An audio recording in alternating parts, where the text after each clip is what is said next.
What up, y'all? Can't tell by the title of this video, we have officially tuned the S6. Now, if you didn't know, the homies over at Integrated Engineering on Monday of the week that I'm filming this, I don't know when this video is going to go live. I originally promised Thursday for this video. I don't think that's going to happen, so I apologize if you're waiting on Thursday. But we did tune the S6 with the tune from the homies over at Integrated Engineering. They just recently entered the S6 market, and the comments on the S6 Facebook groups have been very interesting. I should take a step back. The S6 community has been dominated mainly by two brands, and that is Silly Rabbit Motorsport and DS1 tuning software.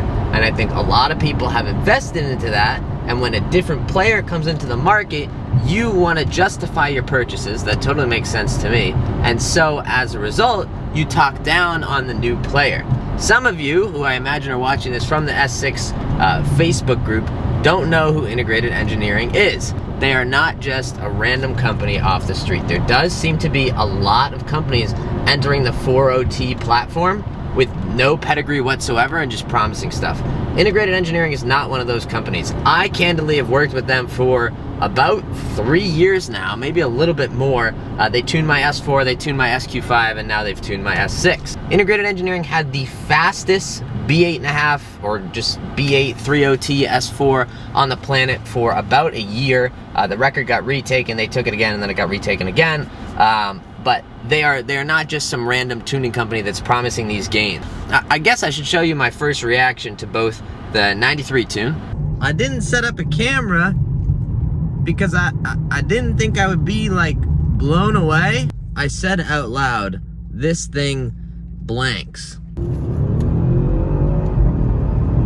1 mile, turn right on Ferragamo Way. This is 91 octane file. Damn. And then I should probably show you my first reaction to the E85 tune. Alright, I'm sorry YouTube, I have to do this vertically because otherwise my phone mount falls off.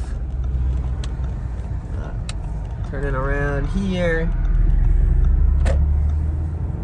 I'm rolling into it in second gear. Hang on, let me shut the window. This is wild.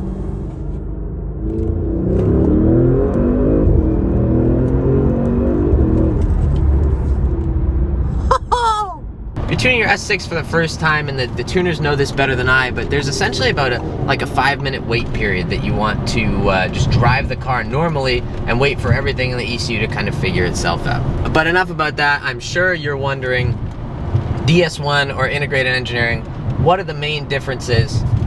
And then we'll get into my thoughts on this tune because I'm really, really happy with this. But you guys are probably weighing the decision between the two, and so let's talk about it. I would call the guys over at Integrated Engineering good friends of mine, and so I've tried to remove that bias, but at the end of the day, I am talking about my friends' companies versus a random dude off the internet, John Banks' company. Now, I will say, I've been in these groups for a while. I'm really impressed, one, with the way that John Banks handles business and the way that he responds to comments and his customer service aspect.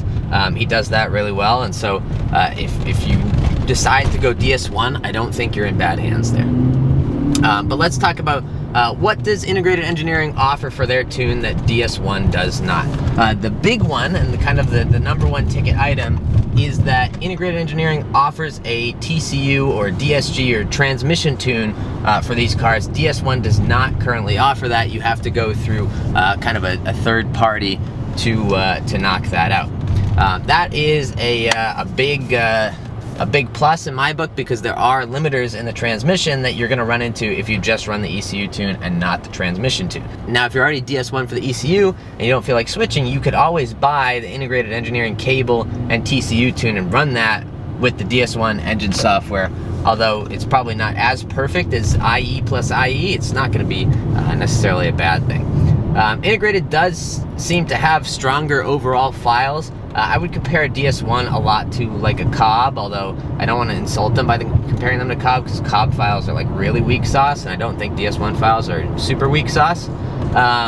But essentially, to get the most out of DS1, it's designed to have a base map for you, so you can make sure your car is running right and stuff along those lines. And a lot of people choose to just run that base map. But there is the option to have your tune modified by a tuner. Now, there's only a select few tuners out there that will actually modify the ECU, but it seems like more and more of them are popping up, which isn't necessarily a good thing, because then you don't know who to trust.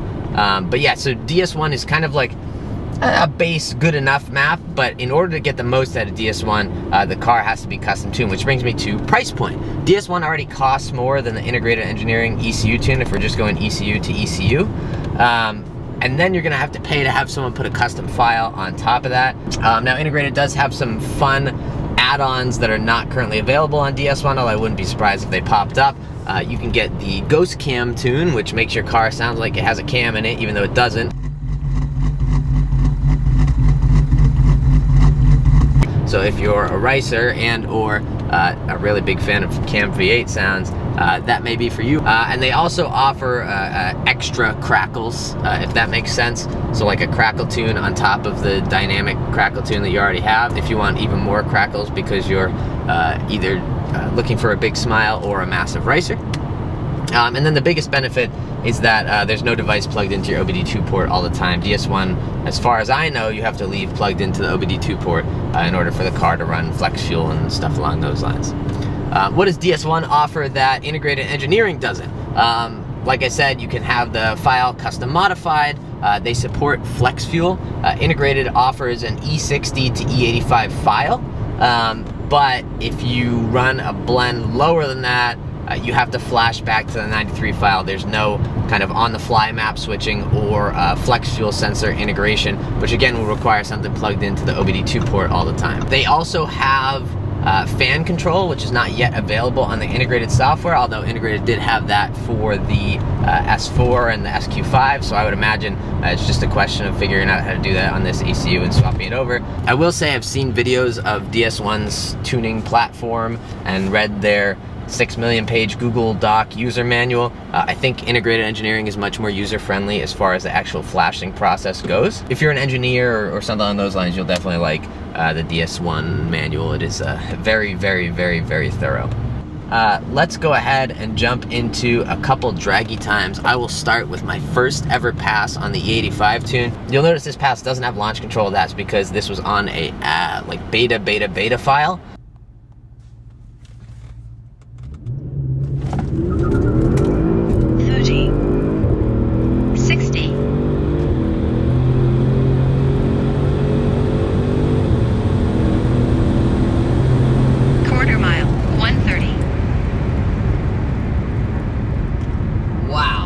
Okay, I didn't have much time to say anything at the beginning of that. Woo! Wow. That was my first launch ever with a tune. Of course, we do it on the E85 tune. It didn't even gauge launch control, but it was the perfect gap in traffic. I mean, not that there's traffic out here, but if there were, that would have been the perfect gap for it. So I just let it go. Wow. That thing left hard. I'm going to look at the screen and see what the time is right now.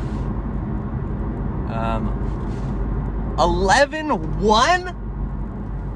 No way. We're going to go ahead out, make a pass on 93 and see what it does. And then we'll go fill up with ethanol, potentially in the next video, potentially in this video. I'm not quite sure. And we'll go from there. All right. Here we go. 93 octane, bunch of stuff in the car. 30, 60,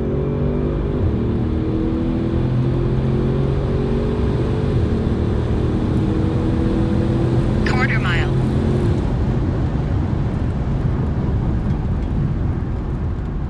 So let me fully explain the two runs that you just saw. The first run was on E85 on a beta file with a beta TCU tune that didn't have launch control. We went 11.1 at 124. This most recent run that I just did, we went 11.3 at 120 on 93 octane alone. Now, for reference, the only mods that this car has are AW Touring, the BC Forged HCS21s, and Michelin Pilot Sport 4Ss and 255/35/20. That is it. And these tires are at like 40 PSI right now because I don't have my compressor. For reference, stock, we ran a 12.4. So to go from 12.4 to 11.3 with just a tune, no octane modifications or anything like that, is pretty wild. And then to go 11.1 with no launch control, I think you can kind of infer where we're getting at as far as what we'll do on the proper updated tune. Now, I did not have the chance to go to the ethanol station tonight, and I want to get this video out because I know it is a fairly hot topic right now.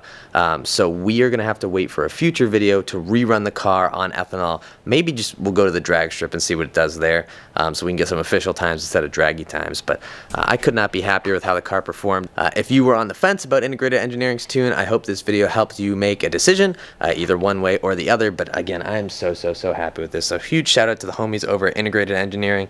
Make sure to do your own research. Obviously, this video is just one talking point. Make sure to talk with other S6 owners and do all of that. I don't want you to make a decision just based off of my opinion and my experience, although my experience has been a pretty damn positive one.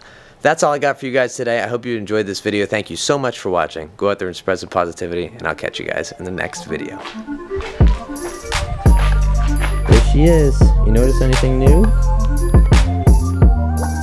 Oh yeah.